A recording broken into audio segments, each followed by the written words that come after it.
जो अपने कर्म के फल के प्रति आसक्ति को नहीं छोड़ सकते, वे मार्ग से कोसों दूर हैं।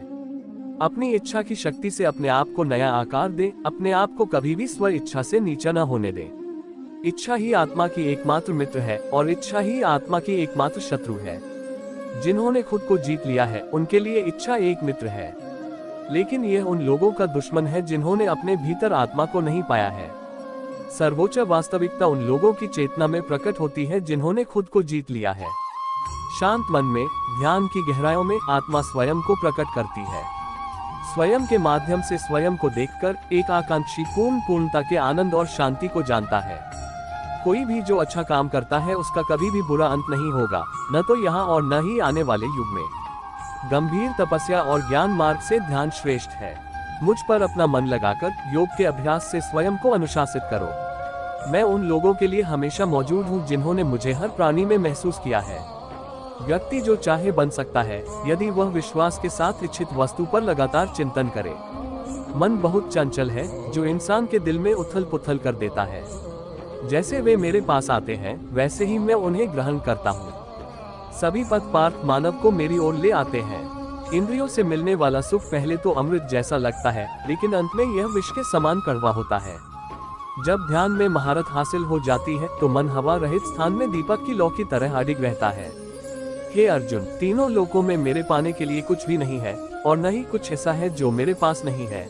मैं अभिनय करना जारी रखता हूँ, लेकिन मैं अपनी किसी जरूरत से प्रेरित नहीं हूँ।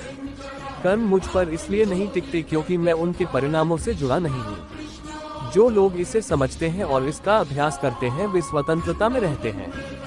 ज्ञान की भेंट किसी भी भौतिक भेंट से बेहतर है, क्योंकि सब कामों का लक्ष्य आत्मिक बुद्धि है। जैसे आग की गर्मी लकड़ी को राख कर देती है, वैसे ही ज्ञान की आग सभी कर्मों को भस्म कर देती है। अपना काम हमेशा दूसरों के कल्याण, श्री कृष्ण जी कहते हैं। अप्राकृतिक कर्म बहुत तनाव पैदा करता है।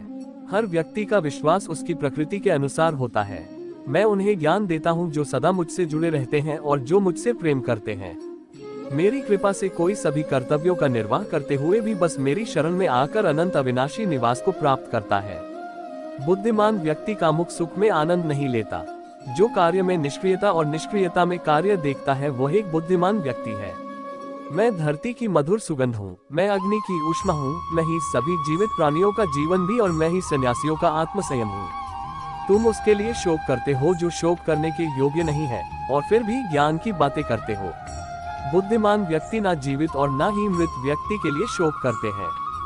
बुद्धिमान व्यक्ति को समाज कल्याण के लिए बिना आसक्ति के काम करना चाहिए। कर्म मुझे बांधता नहीं, क्योंकि मुझे कर्म के प्रतिफल की कोई इच्छा नहीं।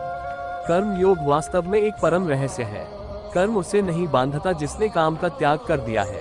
अपने अनिवार्य कार्य करो, क्योंकि वास्तव में कार्य करना निष्क्रियता से बेहतर है।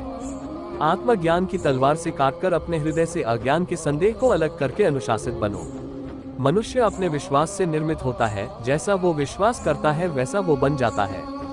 इस जीवन में मनुष्य न तो कुछ खोता है और न ही कुछ व्यर्थ होता है। मन अशांत है और उसे नियंत्रित करना कठिन है, लेकिन अभ्यास से इसे वश में किया जा सकता है। केवल मन ही किसी का मित्र और शत्रु होता है। व्यक्ति या जीव का कर्म ही उसके भाग्य का निर्माण करता है। जब मानव अपने कार्य में आनंद खोज लेता है, तब वह पूर्णता प्राप्त कर लेता है।